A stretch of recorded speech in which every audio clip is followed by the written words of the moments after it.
Alors d'abord, je voudrais évidemment, en votre nom à toutes et à tous, saluer Mathilde, Jeanne d'Arc 2018.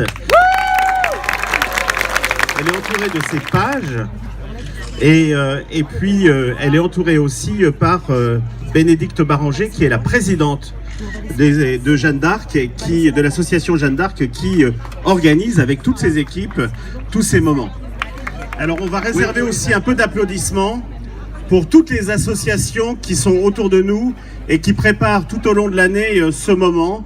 Vraiment un immense merci à tous les bénévoles du quartier de la Source.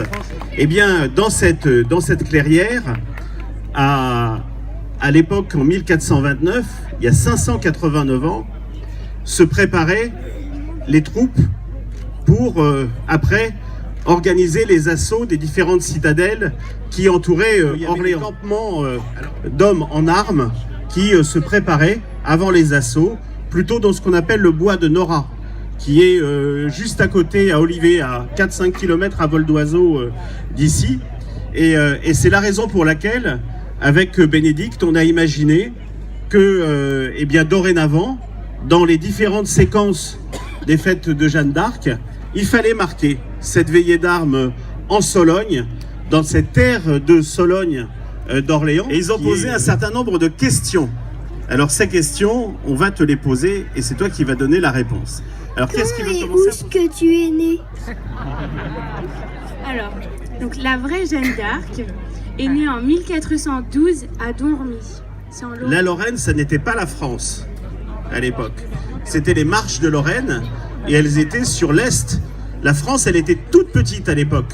C'était en gros l'Île-de-France, le Val-de-Loire et l'Orléanais et le Berry.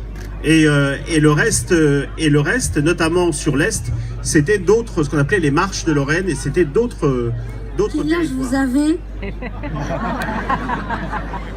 500. Oh, elle est vieille.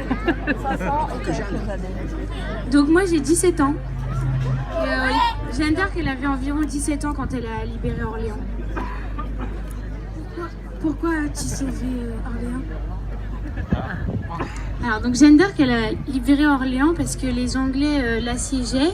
Et si Orléans tombait, en fait la France, elle allait être prise par les Anglais. C'était vraiment un point clé, Orléans, et si tombait, bah, c'était la fin de la France. Donc c'était très important qu'elle libère Orléans. Qu'est-ce qui s'est passé à Reims?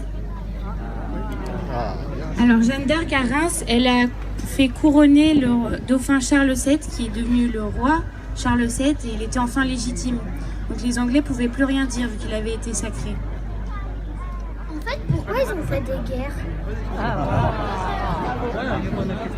Pourquoi ils ont fait la guerre?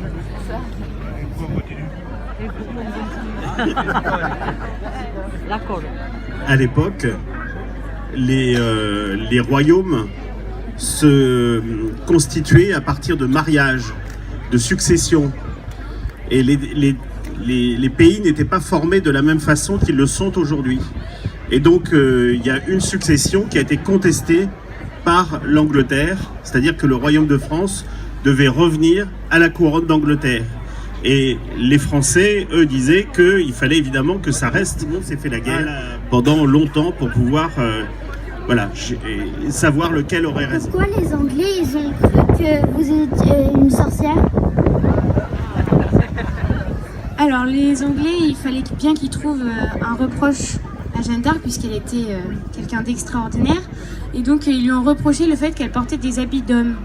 Et à l'époque, c'était pas très bien vu de porter des habits d'homme, donc ils ont dit que c'était une sorcière. Qui sont les personnes à côté de vous?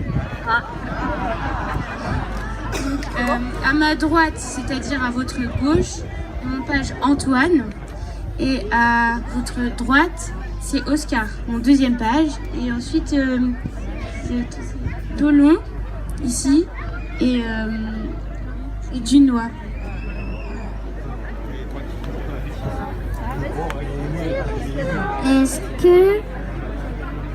Est-ce que tu es la petite fille de Jeanne d'Arc?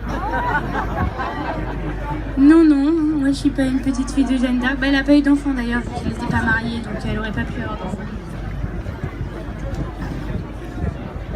Bon, on n'a pas toutes les réponses à toutes les questions et les questions restent innombrables. Ça fait 6 siècles que Orléans, des enfants comme vous, des plus grands, fêtent chaque année Jeanne d'Arc. Merci Mathilde.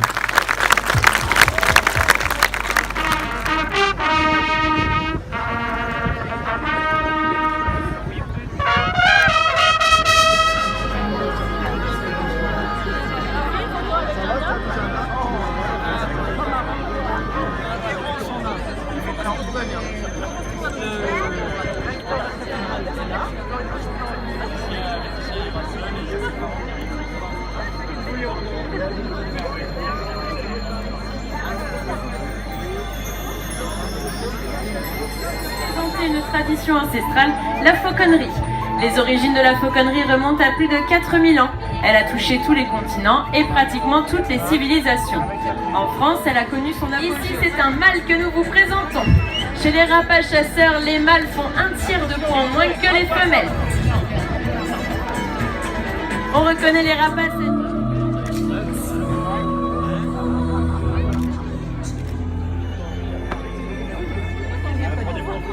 Alors, il faut savoir qu'on a déjà fait une tentative avec lui tout à l'heure. Il était en pleine sieste. Malheureusement, il est toujours en pleine sieste.